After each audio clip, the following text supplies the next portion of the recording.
नाजरीन आदाब N T में आप तमाम का खैर मकदम है। नाजरीन, कई लोगों ने हमें ये बताया कि इन दिनों रिचूर में पानी पीने से पता नहीं क्या हो रहा है, कई लोग बीमार पड़ रहे हैं। बहुत सारे लोगों को लूज़ मोशंस वगैरह की शिकायत है, वॉमिटिंग की शिकायत है। कई एक अस्पतालों में लोग भर्ती भी हैं और इसमें बाज़ लोगों को किडनी अफेक्ट होने की भी प्रॉब्लम सामने आ रही है। इस बीमारी की वजह क्या है? क्या ये वाकई वायरल इन्फेक्शन है या फिर कुछ और है? इस पर किस तरह काबू पाया जा सकता है? इस सिलसिले में हम इसको न्यूज़ बनाने से बेहतर हमने ये समझा कि कोई माहिर डॉक्टर से इस बारे में बात की जाए। चुनांचे आज हम मौजूद हैं डॉक्टर बंदा नवाज साहब के अस्पताल में, जो कि MBBS MD हैं। यानी हार्ट, BP, शुगर और जनरल मेडिसिन के बहुत ही मशहूर मारूफ डॉक्टर हैं। वफ़ चैरिटेबल अस्पताल के कोऑर्डिनेटर भी हैं और एक कंप्लीट फैमिली फिजिशियन भी हैं। लिहाजा आज हम उनसे जानना चाहेंगे कि आखिर वाकई में ऐसी कोई चीज़ है या नहीं है। डॉक्टर साहब, हमें ये मालूम हुआ, कई लोग हमारे नाजरीन फ़ोन करके हमें बताया कि बहुत सारे लोगों को इन दिनों पर्टिकुलर रायचूर में और सिरवार में ये शिकायत है कि वॉमिटिंग और लूज मोशंस की बड़ी शिकायत है। इस पे ये क्या वायरल है या फिर कुछ और वजह है? अस्सलाम वालेकुम सभी नाजरीन से मेरा आदाब। लास्ट 3 दिनों से हम लोग बहुत से पेशेंट ऐसे देख रहे हैं जो हमारे इरफान साहब बता रहे थे कि उल्टी हो गई, खाए हो गई और जुलाब हो गया, पैखने हो गए, पैखने रुक नहीं रहे हैं। इस तरह की शिकायतें हमारे दवाखाने में भी आ रहे हैं, वक्त में आ रहे हैं, हर अस्पताल में भर जा रहे हैं। इसकी वजह ये हो सकती है कि पैखने या डायरिया, लूज़ मोशन के वजह बहुत मुख्तलिफ वैरायटी है। जैसे कि एक होता है इन्फेक्टिव कॉज होता है, दूसरा होता है पॉइजनिंग का कॉज होता है, तीसरा होता है मेटाबॉलिक कॉज होता है। जो इन्फेक्शन का कॉज होता है उसके अंदर है ना बैक्टीरिया, वायरस का रीज़न हो सकता है। कॉमनेस्ट सिम्टम जो कॉमनेस्ट जरासीम होता है, वायरस होता है। उसके बाद बैक्टीरिया हो सकता है। नेक्स्ट होता है जो लूज मोशन, पॉइजन बोले तो एक बार फूड पॉइजन भी हो सकता है या कोई केमिकल का पॉइजन की वजह से भी हो सकता है। एंड तीसरा जो वैरायटी मेटाबॉलिक कॉज बोले तो कोई सिस्टमिक कंडीशन की वजह से बोले तो जिस्म के अंदर कोई पुर्जों के अंदर कुछ ऊंच नीच होने की वजह से, उसकी वजह से भी उल्टी और पैखने होने के गुंजाइश होती है। बट अब जो रायचूर और सिरवार के अतराफ में जो भी नज़र आ रहा है आपको, या पेशेंट्स हर ऑलमोस्ट बहुत से घरों में ये शिकायत आ रही है। इसकी मेन वजह ये हो सकती है क्योंकि जो सडन आउटब्रेक होता है, आउटब्रेक माने 1 या 2 दिन के अंदर इतने केसेस बढ़ जाना कि तादाद की सारे हॉस्पिटल भर जाना, तो ये यूजुअली आउटब्रेक बोलते हैं। इसके अंदर कॉमनेस्ट कॉज क्या होता है? सबसे आम चीज़ वायरल होता है। वायरल किस वजह से हो सकता है? या स्प्रेड होने की वजह से नहीं। अब हम लोगों को क्या हो गया है, वायरल बोलती सीधे हवा से आता है, क्या होता है ना, ये वायरस मोस्ट कॉमनली पानी से फैलता है यूजुअली। तो वायरस बोल के दिमाग में ये मत रहिए, पानी के द्वारा फैला हुआ है। सो जो सोर्स जहाँ से निकल सकता है, ये कहाँ हो सकता है? जो पानी कॉमन पी रहे हैं, ये नल का पानी पीने से भी हो सकता है, कोई और पानी, बट पानी जो पी रहे हैं उसी के तरफ से ही ये फैल रहा है, फर्स्ट थिंग। तो इससे क्या हो रहा है, दस्त या पैखने इतने ज़्यादा हो रहे हैं। सबसे ज़्यादा इफेक्ट बहुत ज़्यादा 5 साल से कम उम्र वाले और 50 साल से ज़्यादा उम्र वालों को बहुत ज़्यादा तकलीफ़ हो रही है। इन 5 से 50 के अंदर लोग संभाल ले रहे हैं। अगर इन लोगों को BP, शुगर की शिकायत है, ऑलरेडी किडनी की शिकायत, प्रॉब्लम है, उन लोगों को तो और भी ज़्यादा परेशानियां आ रही हैं। तो इस वजह से इस बीमारी को क्या बोलते हो, वायरल बोल के अभी बोल सकते हैं। अभी भी टेस्ट वगैरह चल रहे हैं, जो कल्चर रिपोर्ट्स वगैरह, उसके बाद पता चल रहा है। ये सिम्टम्स कुछ मेरे फ्रेंड्स, डॉक्टर्स फ्रेंड्स जो कह रहे हैं कॉलरा के सिम्टम हो भी सकते हैं, अभी कंफर्म नहीं हुआ, क्योंकि कॉलरा एक नोटिफाइबल डिसीज़, मतलब अगर कॉलरा है बोले तो डिस्ट्रिक्ट एडमिनिस्ट्रेशन को बहुत सारे प्रिकॉशन लेना पड़ता है। अगर वो हो गया तो जहाँ से पानी आ रहा है वहाँ से लेकर जब तक पानी पहुँचा है पूरी तरह का प्रिकॉशन करना, बहुत एहतियात करना बहुत ज़रूरी होता है। तो खुदा न खास्ता वो नहीं है। अगर वायरल हो गया तो सेल्फ लिमिटिंग अपने आप जो IV फ्लूइड्स डाल के कम करा सकते हैं, उसके बाद में बात करते हैं। तो ये तो जो रीज़न मोस्ट कॉमन वायरस हो सकता है, बैक्टीरिया या कोई केमिकल या फूड पॉइजन की कोई कंटेंट पानी के अंदर रिलीज़ हो गया, इसकी वजह से हो सकता है। आप 3 रीज़न बताए, एक तो वायरल बैक्टीरिया की वजह से, एक और एक बोले मेटाबॉलिक, जिस्म में ऊंच नीच होने की वजह से, जैसे कि आम जबान में बोलते हैं नाफ्टल की, शायद बोलते हैं, शायद वही है अब जो हो रहा है वो तो बैक्टीरिया से छोड़ा शायद। अब इसके लिए हम लोगों को क्या करना है डॉक्टर साहब, हमारे नाज़रीन क्या करें? ना सबसे पहले इसको आम दस्त या आम जुलाब या आम पैखाना, जो डिफरेंट वर्ड्स है वो बोल रहा हूँ, लूज मोशन लगे, पैखाने लगे, इनकी तरह मत इसको सोचिए। मेडिकल शॉप को जाके या किसी और घर के वही बोल रहे, तो मेडिकल शॉप को जाके या घर में किसी बाहर है कोई है क्या बोलती घर में कोई गोली है ले, सेल्फ मेडिकेशन मत, खुद से ट्रीटमेंट लेना बंद कीजिए। ऐसा नहीं कि हर डॉक्टर के पास जाना, गए तो कोई MBBS या क्वालिफाइड MBBS और उसके ऊपर जो भी डॉक्टर हैं फिजिशियन के पास जाइए, उनसे ट्रीटमेंट ले। इसका रीज़न ये बोल रहा हूँ, अगर मेडिकल शॉप या ख़ुद से ट्रीटमेंट ले रहे हैं, जिस वजह से वो जुलाब या पैखाना उल्टी हो रही है, उसको वो बीमारी को बढ़ा भी सकता है, जानलेवा भी हो सकता है। क्योंकि जो पीली गोलियां लेते हैं उससे क्या होता है, उसका काम क्या होता है, जो भी पैखाने हो रहे हैं उसको जो अंतड़ी या जहाँ से पैखाने का बाहर निकल लगा है उस वॉल को बंद कर देता है। लोपरामाइड होंदे, लोमोफेन होंदे, लोमोटिल होंदे, अगर अंडर द डॉक्टर के सुपरविजन के अंदर आप मेडिकेशन ले रहे हैं अलग बात है, मगर खुद से इस तरह की गोलियां जो पैखाना सडनली रोकने की गोलियां हैं मत लीजिए। ये फर्स्ट प्रिकॉशन है। और घर के अंदर क्या है बोले तो, जो भी जुलाब हो रहा है फ़ौरन उनको ORS पिलाने की सबसे ज़्यादा वेरी इंपॉर्टेंट है। ORS पिलाना लाइफ सेविंग है।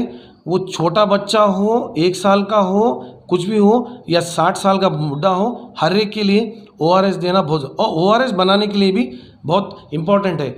जो भी ORS WHO का नाम जिसके ऊपर ORS पैकेट पे होता है उसी को इस्तेमाल कीजिए।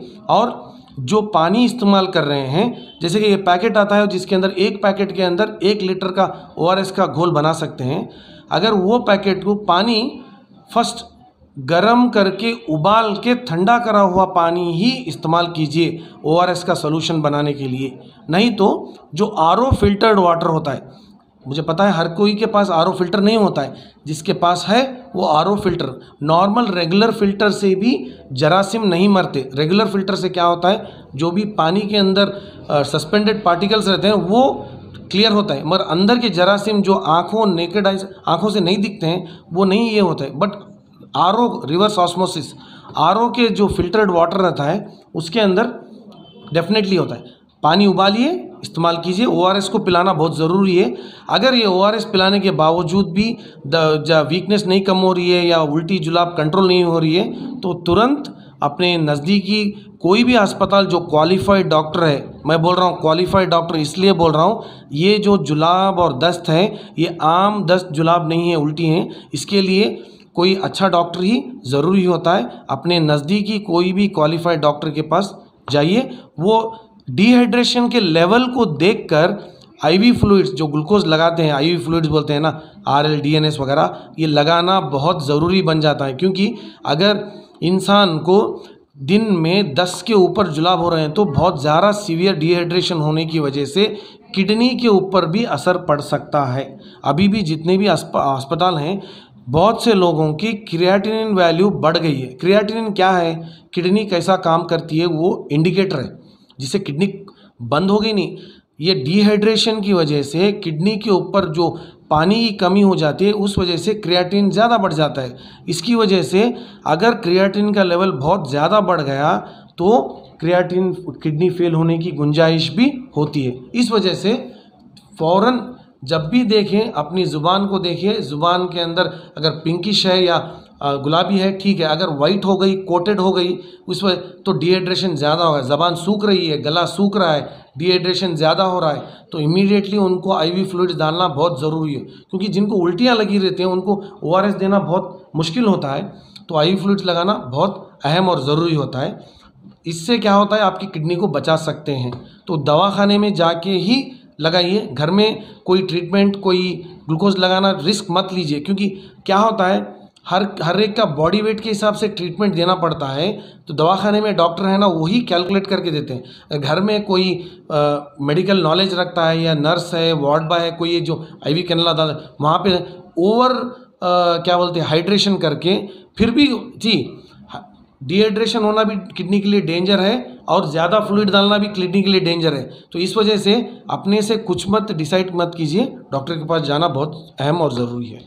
तो आप IV बोल रहे थे, शायद हमारे आम जुबान में उसको ग्लूकोज चढ़ाना बोलते हैं। ग्लूकोज, यस, या इंट्रावेनस फ्लूइड मतलब आईवी फ्लूइड जो ग्लूकोज चढ़ाना होता है यही होता है। तो इस वजह से और इससे क्या होता है, अगर हॉस्पिटल में जाने के बाद क्या हो रहा है, सभी को यही इत्तला दी जाती है कि जल्द से जल्द अपने डॉक्टर को कांटेक्ट कीजिए सो दैट वो ट्रीटमेंट शुरू कर सकें। अगर नहीं, अभी जो बाकी अफराद घर में हैं जिसको नहीं हुआ है वो क्या करना चाहिए, उनके लिए क्या करना चाहिए, जो भी पानी नल का इस्तेमाल कर रहे हैं, डायरेक्टली पानी फ़िल्टर नहीं करे बगैर, सभी के पास फ़िल्टर नहीं होता है, तो अभी क्योंकि ये आउटब्रेक हुआ है, जो इन्फेक्शन बहुत स्प्रेड हो रहा है, अभी है ना पानी को उबाल के ठंडा करके पी सकते हैं। हर एक बड़े भगोने में करके उसको हंडी में डाल के ठंडा भी कर सकते हैं। तो इस वजह से पानी, नहीं तो फिल्टर का आरओ किया हुआ पानी कहीं से, अभी तो गवर्नमेंट भी आरओ किया हुआ फिल्टर प्लांट रखे हैं, वहाँ से भी आप पानी को लेकर आ सकते हैं आरओ फिल्टर करे सो। तो ये इसको इस्तेमाल करिए। और जो कुकिंग के लिए, खाने पकाने के लिए जो भी पानी इस्तेमाल कर रहे हैं उसको भी उबाल के इस्तेमाल कीजिए। डायरेक्टली टैप का जो नल का पानी आता है उसको इस्तेमाल मत कीजिए। खाना पकाने से पहले अपने हाथ को साफ से धो लीजिए। इवन खाना खाते वक्त सिर्फ हाथ को पानी से मत धोइए, साबुन से ही धोना बहुत अहम और ज़रूरी होता है। जो भी खाना की चीज़ें होते हैं, जो तरकारी होता है, अनाज होता है, उसको भी साफ़ पानी से धोइए। इस बार एटलीस्ट जब तक ये आउटब्रेक कम नहीं होता, नल के पानी से डायरेक्टली मत धोइए क्योंकि उसके अंदर भी जरासीम हो सकते हैं। तो ये प्रिकॉशन लेने से बाकी लोगों को प्रिवेंट कर सकते हैं।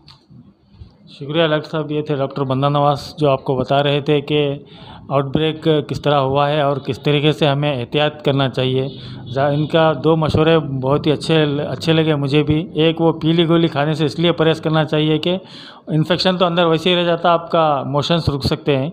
दूसरा ये कि पानी को उबाल कर पिए और हमेशा अपने साफ़ सुथरे रहने का ख्याल कीजिए, चाहे आउटब्रेक हो या ना हो। हमेशा हाथों को साबुन से धोना और साफ़ सुथरे रहना निहायत ही ज़रूरी है। शुक्रिया।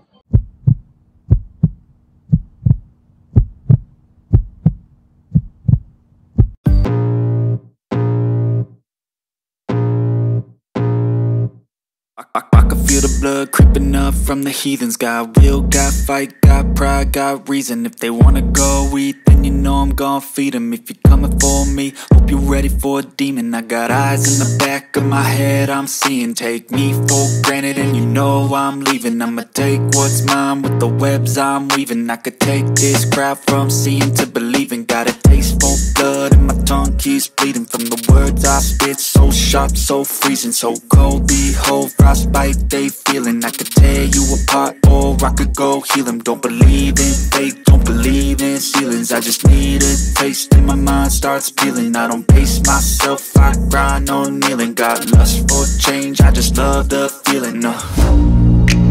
I ain't gonna give